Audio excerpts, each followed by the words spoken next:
आपको आज, जैसे एक पॉइंट है हमारे लिए, जीवन की बातें, पंजाबी च कहंदे जीवन दियां गल्लां, क्योंकि ऐसी या हम चाहते हैं कि हमारे पास बहुत अच्छा जीवन हो। और ये बहुत अच्छा जीवन कब होगा? जब हमारे पास जीवन की बातें होंगी। आमीन। क्या होंगी हमारे पास? क्योंकि बाइबल ये कहती है, परमेश्वर ये कहता है, मनुष्य के अंदर जो होगा, हमारे मन में जो होगा, वही हमारे साथ होगा। आमीन। अगर हमारे पास जो जीवन की बातें परमेश्वर की ओर से है वो हमारे मन में होगी, तो पक्का हमारे पास क्या होगा? जीवन होगा, है ना। जब सलमा को हालात आया तो ये जीवन की बातें से हटकर उसी बातों में वापस जा रही थी जो इसका पास्ट था, क्योंकि पास्ट को छोड़ना मुश्किल है। बोलो, लोगों के लिए, संसार के लिए, है ना। जैसे कई लोग जो आपस में गलत फ्रेंडशिप कर लेते हैं पाप के कारण, लड़का लड़की, और उसके बाद वो क्या करते हैं, उसमें इमोशनली हो जाते हैं और उनको कोई दूसरी बात समझ नहीं आती, ना माता पिता की, ना किसी के समझाने की। उन्हें वो बात समझ आती जो उनके मन में दोनों के लिए है, लड़के लड़की के मन में दोनों के लिए जो उन्होंने सोच लिया, अपने आप में समझ लिया, वो रिश्ता रख लिया, उन्हें वही बात समझ आती है। और वो बात उन्हें क्या करती, वो जीवन की बात तो नहीं है, और उनका बड़ा क्या करती, वो लॉस करती है, नुकसान करती है, उन्हें प्रॉब्लम देती है। इसलिए आज हमें समझना होगा, यहां पर ये विषय, आज जीवन की बातें, आज का विषय ये है। अगर आपके पास जीवन की बातें होंगी तो आपके पास जीवन होगा।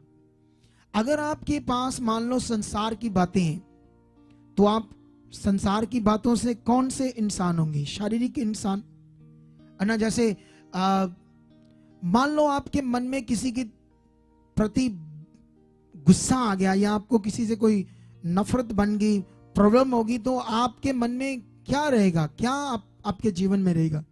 वही चीज प्रकट होगी ना। आप हमेशा उसके साथ झगड़ा या कुछ ऐसे करने का सोचोगे।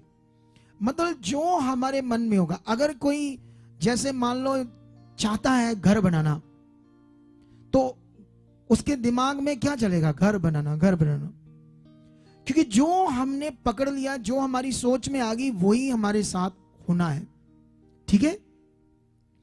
तो इसलिए आज हम एक चीज को सीखेंगे बाइबल से। मैं आत्मा में आएगा तो पढ़ाऊंगा, नहीं तो मैं बिना पढ़ाए आपको बहुत सारी बातें बताऊंगा आज। सुनो दे, देखो, जब हम मत्ती 15 अध्याय पढ़ते हैं तो वहां पर एक वाक्य है, ओरिजिनल वाक्य, रियल स्टोरी। फरीसी और शास्त्री, मतलब ग्रंथी, यीशु मसीह के चेलों पर क्या लगाने लगे? दोष। क्या दोष था? उन्होंने कहा तेरे चेलों ने हाथ नहीं धोए और रोटी खाई है। और उन्होंने हाथ ना धोने को क्या किया? इस विषय को परमेश्वर की आध्यात्मिकता से कनेक्ट कर दिया, जबकि हाथ ना धोना बुरी बात है ना, बुरी बात है, सेहत के लिए अच्छी बात नहीं है। फिजिकल विषय में तो वो करना है, अच्छी बात है, हाथ धोना चाहिए, हाथ धोकर खाना खाना चाहिए। लेकिन बुरी बात यह थी कि उनको कोई समझ नहीं आ रही थी कि कैसे यीशु को और चेलों को फंसाना है, इनको इन पर दोष लगाना है। तो उन्होंने इस बात को पकड़ा और पकड़कर इस बात को कनेक्ट किससे कर दिया? शरीर, आत्मा की बात से, आध्यात्मिकता की बात से, है ना। जैसे आज संसार में भी ऐसे हो रहा है। संसार में भी बहुत सारी धार्मिकताएं, बहुत कुछ है, और उसमें लोग क्या कर रहे हैं? शारीरिक चीजों को, फिजिकल चीजों को, जैसे पत्थर, मिट्टी, पता नहीं क्या क्या लोगों ने बना लिया, और उस चीज को पकड़कर आध्यात्मिकता के साथ कनेक्ट करने की कोशिश कर रहे हैं, या उस चीज से परमेश्वर के साथ कनेक्ट होने की बात करें, तो ये बात आपको पकड़नी होगी। ये जीवन की बात नहीं है, ये जीवन की बात, इसमें कोई भी जीवन नहीं है। लेकिन वहां पर यीशु मसीह ने पावरफुल टीचिंग दी शास्त्रियों को, फरीसियों को। यीशु मसीह ने क्या कहा? यीशु मसीह ने कहा, तुम भी परमेश्वर की आज्ञा को टालते हो और तुम कहते हो जो कुछ हमारे माता पिता को चाहिए हमने भेंट चढ़ा दिया है परमेश्वर को, और उनके लिए कुछ अच्छा नहीं करते। और यीशु मसीह ने वहां कहा, यशायाह ने तुम्हारे विषय में ठीक भविष्यवाणी की कि ये लोग रीतियां, फिजिकल रीतियां, मनुष्यों की रीतियां को धर्म उपदेश, मतलब परमेश्वर के कानून समझाते हैं। आमेन।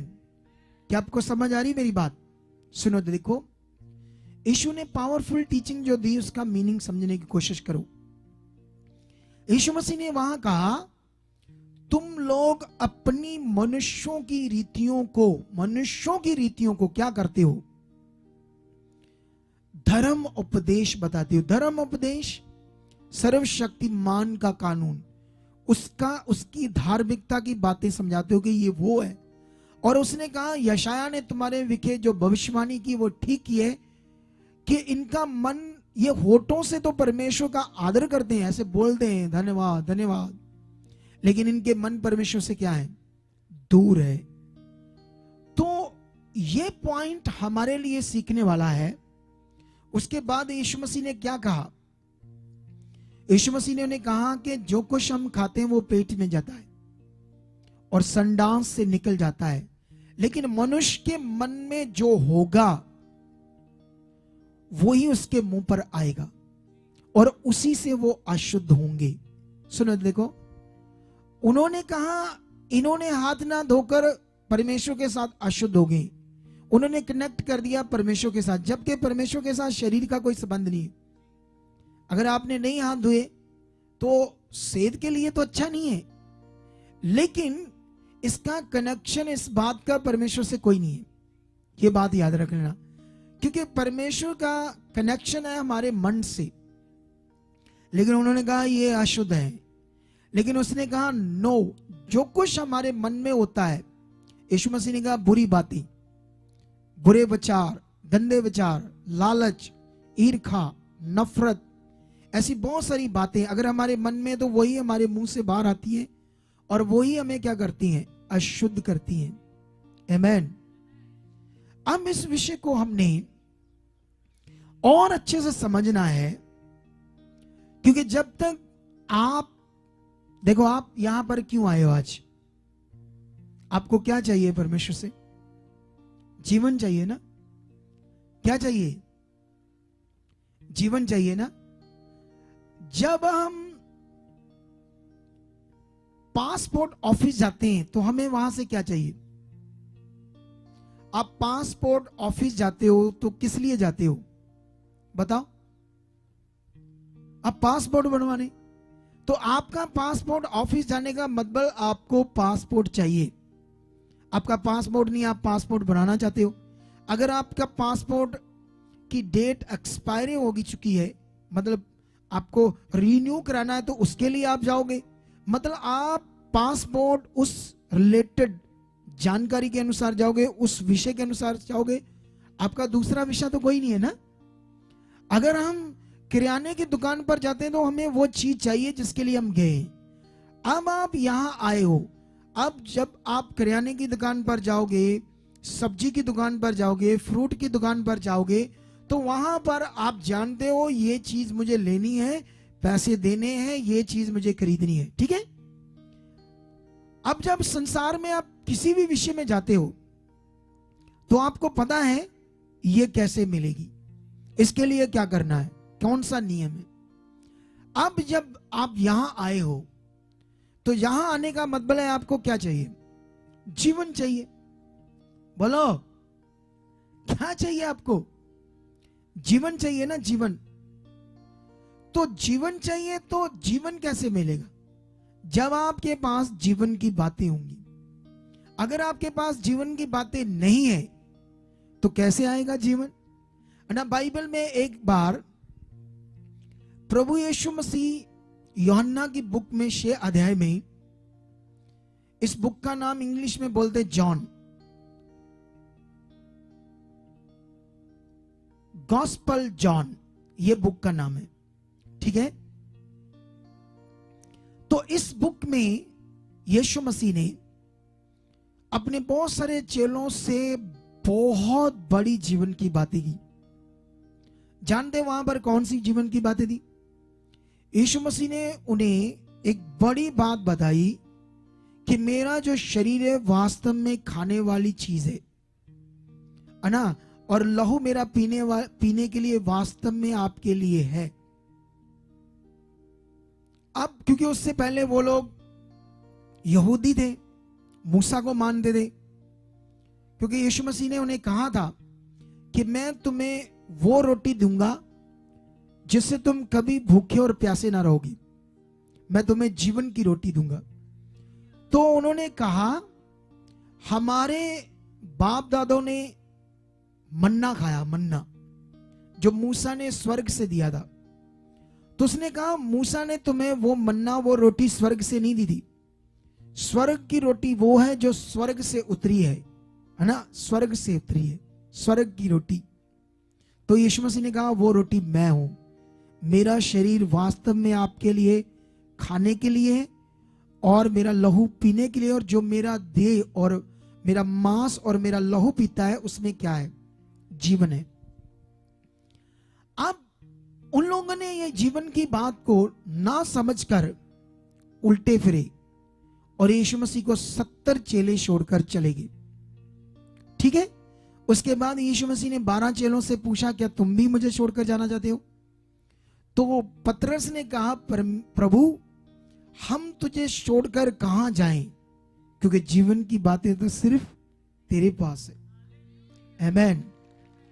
सुनो तो देखो, अब विषय यहां पर है, हमें चाहिए जीवन। क्या चाहिए? हमें जीवन चाहिए ना, क्योंकि जो कुछ चाहते हो आप अपने जीवन के लिए चाहते हो। अगर आप बीमार हो तो आपका जीवन कम हो रहा है, खराब हो रहा है, आपका जीवन घट रहा है, तो आप चाहते हो ये बीमारी, ये दुख, ये प्रॉब्लम चली जाए और मुझे अच्छा जीवन मिले। क्योंकि हमारे लिए 2 तरह का जीवन है। एक जीवन जो पृथ्वी पर हम जी रहे हैं, इसे बोलते हैं इस जीवन के साथ जो पृथ्वी पर ये शरीर में हमारे पास बॉडी है, ये एक जीवन, ये इस जीवन के साथ जुड़ी हुई जो आपको जो चाहिए परमेश्वर से, एक तो वो चाहिए, और दूसरा होता है अनंत जीवन, जो सबसे कीमती चीज है, अनंत जीवन। और हमें दोनों तरह का जीवन चाहिए। अब विषय सुनने का ध्यान दो, और इधर ध्यान दो, और भी आगे हम बढ़ेंगे और भी। तो अब हमें ये समझना होगा, जब हम जीवन चाहते हैं तो हमारे पास क्या चाहिए? जीवन की बात।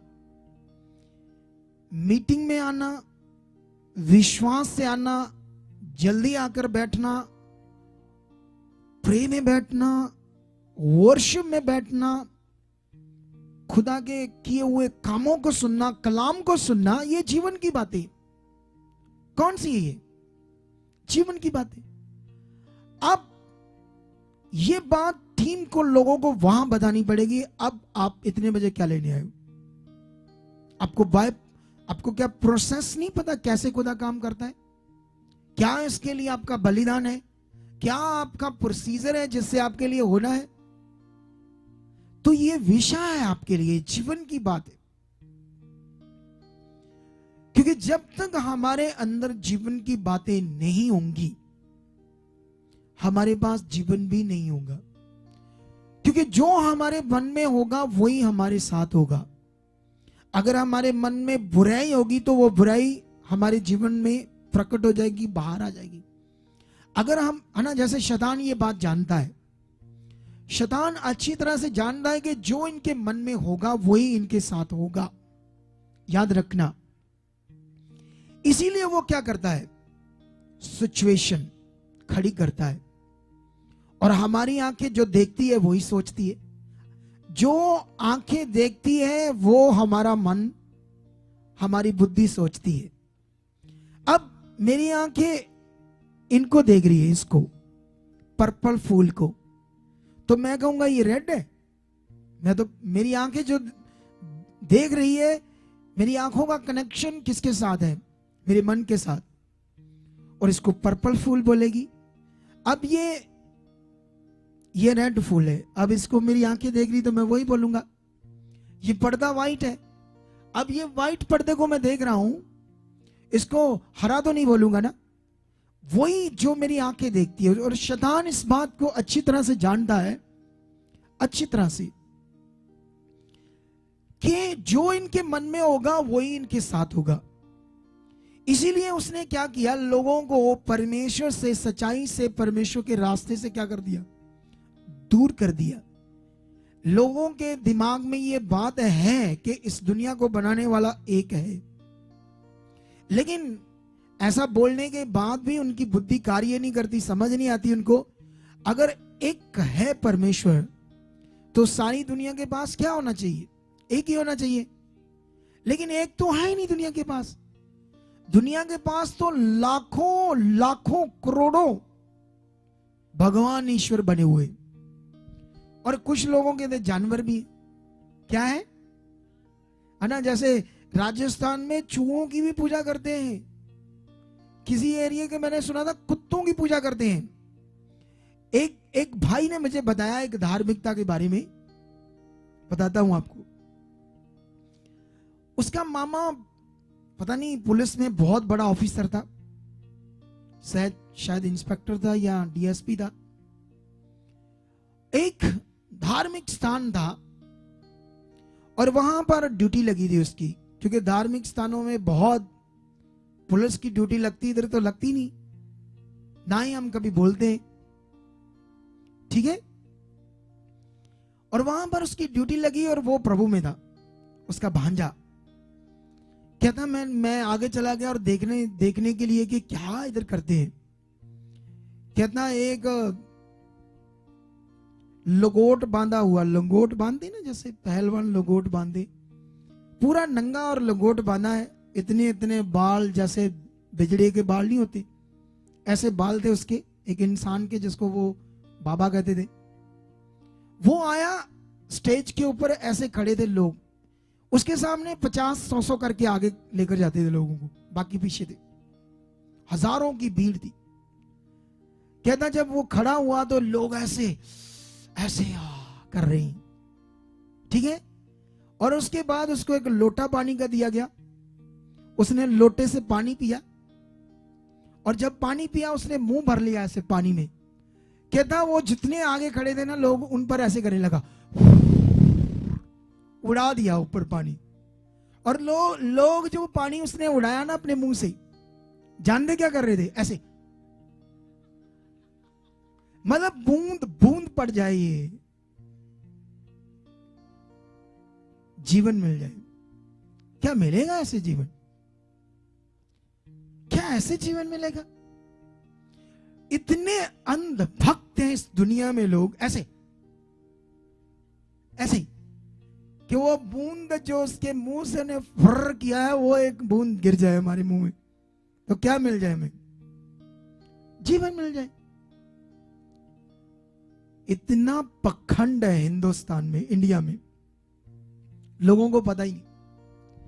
और लोगों की बुद्धि को शैतान ने क्या करके रखा है, बंद। इतना बंद किया, उन्हें समझाओ भी वो मानने के लिए तैयार नहीं है। याद रखो, आज पता नहीं लोग किस मिट्टी को, किस किस चीज को अपना ईश्वर मानते, भगवान मानते, परमात्मा मानते, परमेश्वर मानते, क्योंकि उन्हें समझ नहीं है सच्चाई की। क्या है जीवन की बातें, क्या है जीवन का मार्ग। अब विषय आपके लिए यह है, अगर आप चाहते हो मुझे जीवन मिले, तो सबसे पहले आपको यह समझना होगा जीवन की बातें क्या है। क्योंकि अगर आपके जीवन में वो जीवन की बातें है ही नहीं तो जीवन आएगा कैसे? सोचो, आएगा जीवन अगर आपके अंदर जीवन की बातें ही नहीं है, आपको पता ही नहीं है जीवन की बातें। अब देखो, आपने बाइबल में दानियल के बारे में सुना है और उसके बारे में यह भी सुना है आपने कि वो 3 बार प्रार्थना करता था, सुबह, दोपहर और शाम को। ठीक है? और आपने ये भी सुना है कि उसको शेरों के आगे डाल दिया गया था और शेर उसका कुछ नहीं बिगाड़ पाए थे। ये भी आपने सुना है, इस बात से खुश होते आप। लेकिन अभी इस विषय को आप ध्यान से सीखना है, ध्यान से। तो अभी दानियल का विषय क्या है? दानियल, और ये जो बीच में हुआ ये भी जीवन का विषय है। इसमें भी क्या आप शरीर को फॉलो कर रहे हो? अब देखो, दानियल इतने घंटे परमेश्वर के साथ अपने टाइम को स्पेंड करता था और आप क्या समझते हो ये प्रार्थना करनी घुटने टेकर क्या नॉर्मल बात है? ये नॉर्मल ही है। उन लोगों को देखो जिनसे प्रार्थना नहीं होती, 10 मिनट में उनका टांगे फूलती है, पूरा पीठ दर्द करता है, गर्दन यहां बाहर आ जाता है, क्योंकि ये नॉर्मल विषय नहीं है। प्रेयर लाइफ कोई नॉर्मल विषय नहीं है, ये बड़ा विषय है। और दानियल 3 टाइम में खुदा के साथ अपना रिलेशन संबंध बनाता था, अपने टाइम को परमेश्वर के साथ स्पेंड करता था। ठीक है? और वो नहीं रह सकता था परमेश्वर के साथ टाइम स्पेंड करने के बिना, वो रह नहीं सकता था। उसको अजीब लगता था जिस दिन वो प्रे ना करे। उसको आनंद, पूरी तरह से आनंद आता था, उसका दिल खुश होता था, उसको शांति आती थी, उसको आत्मिक उन्नति थी जब वो अपने टाइम को किसके साथ स्पेंड करता था। लेकिन शैतान ने क्या किया? शैतान ने एक अटैक किया उस राजे के द्वारा जो उस देश में था। जैसे अभी हम जिस देश में, तो कोई भी कानून हमारे प्रधानमंत्री के द्वारा आ सकता है, लेकिन उस समय दुष्ट लोगों के द्वारा राजे को फुसलाया गया और राजे ने एक कानून, एक मता पास किया कि इस देश में कोई भी जिसको भी पूजा करता है नहीं करेगा इतने दिन। ठीक है? इतने दिन नहीं करेगा, कुछ दिन नहीं करेगा। तो ये राजा ने मोहर लगा दी और उस राजे की बात कौन तोड़ेगा? और जो तोड़ेगा उसको सजा मिलेगी, मौत। अब देखो, अब दानियल को जब पता चला कि राजे ने इस मता को पास किया, इस आज्ञा को रिलीज किया है पूरे देश पर, और वो जानता था क्योंकि उसी राजे के पास वो जॉब करता था, उसी राजे के पास, उसी राजे के राज्य में वो जॉब करता था दानियल। लेकिन वो जानता था कि राजे का कानून, राजे की आज्ञा को ना मानने का मतलब जो उसने कहा है वो सजा मिलनी है, वो अच्छे तरीके से जानता था। अब वो तोड़ेगा आज्ञा, दानियल तोड़ेगा आज्ञा। लेकिन दानियल को मनुष्य की आज्ञा से बढ़कर परमेश्वर से प्यार था। वो परमेश्वर के बिना नहीं रह सकता था, वो परमेश्वर की इच्छा मर्जी को पूरा करने के बिना नहीं रह सकता था। इसलिए उसने मनुष्य की आज्ञा को साइड पर किया और अपनी कंटिन्यू प्रार्थना को, जो परमेश्वर के साथ वो अपना टाइम स्पेंड करता था, उसको पूरी तरह से किया। और ये जीवन की बात है। बोलो, ये क्या है? ये जीवन की बात है, जीवन की बात। अब उसने ये जीवन पाने का विषय, जीवन पाने के विषय को, उन बातों को पूरा किया। शैतान ने अपना अटैक किया, दानियल को शेरों के माद में, मतलब माद समझते हो ना, जैसे एक बड़ा खड्डा खोदा गया हो, ऐसे, जिसको पंजाबी च बोलते टोया, और नीचे उसमें शेर रखे हो भूखे, और उसमें दानियल को फेंका गया। लेकिन उसने, उसके अंदर कौन? जीवन की बातें थी। और जीवन की बातों को अपने जीवन रखने के कारण शेर उसे छू भी नहीं पाए। शेर का अटैक दानियल पर नहीं हुआ। क्यों?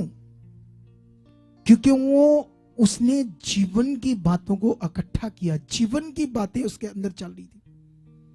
लेकिन जो लोग ये विषय नहीं समझते, अब आ रहे हैं, क्या कर रहे हैं, कब आ रहे हैं, उन्हें ये पता नहीं यहां पर टाइम से आना, अपने टाइम को बोना, ये जीवन की बातें याद रखो। उन्हें लगता है अच्छा हम दूसरों से बुद्धिमान है। नहीं नहीं, आप बुद्धिमान नहीं हो। अगर मैं कुछ और बोलूंगा तो उन्हें गुस्सा लग जाएगा। आप बिल्कुल भी बुद्धिमान नहीं हो। बुद्धिमान का जो ऑपोजिट बात होती है, आप वो, आपको लग रहा है ये लोग इतनी जल्दी से आया, आपको लग रहा है ये टीम सुबह 6-7 बजे आई है, ये क्या, कुछ भी नहीं है। सुबह से आकर तैयारी कर रहे हैं ये लोग, खुदा के लिए कर रहे हैं और अपना जीवन की बातें इनके अंदर, ये जीवन इकट्ठा कर रहे हैं और ये जीवन का फल काटेंगे। बोलो क्या काटेंगे? ये जीवन का फल काटेंगे। याद रखना। एक बड़ी बात समझाता हूं आज, क्यों हनोक के बारे में लिखा गया कि हनोक के बारे में लिखा गया वो जिंदा उठाया गया। उसके बारे में लिखा उसने मृत्यु को नहीं देखा, क्योंकि उसके विषय में गवाही दी गई कि उसने परमेश्वर को खुश किया। देखो, आपको और मुझे मौत आनी है। कई लोग विलक विलक मरते हैं, तड़फ तड़फ कर जान निकलती है। कितने बीमार और शरीर में दुखी होकर मरते। लेकिन परमेश्वर ने उसे जिंदा उठाया। क्यों? क्योंकि उसने किसको खुश किया? परमेश्वर को खुश किया। सोच कर देखो हनोक ने क्या क्या किया होगा परमेश्वर के साथ। सब चीजों को छोड़ा होगा साइड में, और पहला दर्जा किसको दिया होगा? ये जीवन की बातें, ये जीवन की बातें। और अगर हम में जीवन की बातें नहीं है और हम आशा करते हैं बहुत बड़ी परमेश्वर से, हम चाहते हैं हमारे पास प्लस जीवन हो, सबसे अच्छा जीवन हो, सब कुछ हमारे पास हो, और बिना जीवन की बातों से कैसे आएगा? बताओ कैसे आएगा? आ सकता है क्या? बिना जीवन की बातों से क्या जीवन आ सकता है? बोलो, नहीं आ सकता ना। तो इसलिए इस बात को आप पकड़ लो, क्योंकि जब तक हमारे अंदर जीवन की बातें नहीं है, कैसे आएगा जीवन? फिर कैसे आएगा जीवन? कुछ लोगों को यह बात समझ नहीं आती कि मेरा पास्ट क्या था, मैं किस सिचुएशन में था और किसने मुझ पर दया की। और सोचकर देखो, हम मनुष्य हैं। जब हम जीवन की बातों को, जब जीवन को इकट्ठा नहीं कर रहे, तो किसको मौका है कुछ भी करने का? शैतान को। अगर हमारे साथ कुछ ऐसा नहीं हुआ तो गारंटी नहीं है कुछ भी क्या होने वाला है। क्योंकि लोग शरीर की बातों में, शारीरिक चीजों को इकट्ठा करने में, शरीर की चीजों में मन लगा लेते हैं और किससे दूर हो जाते हैं? किसके आदर से, किसकी कानून से, किसकी इच्छा से क्या हो जाते हैं? वो लोग दूर हो जाते हैं। लेकिन अभी आपको पकड़ना होगा ये बात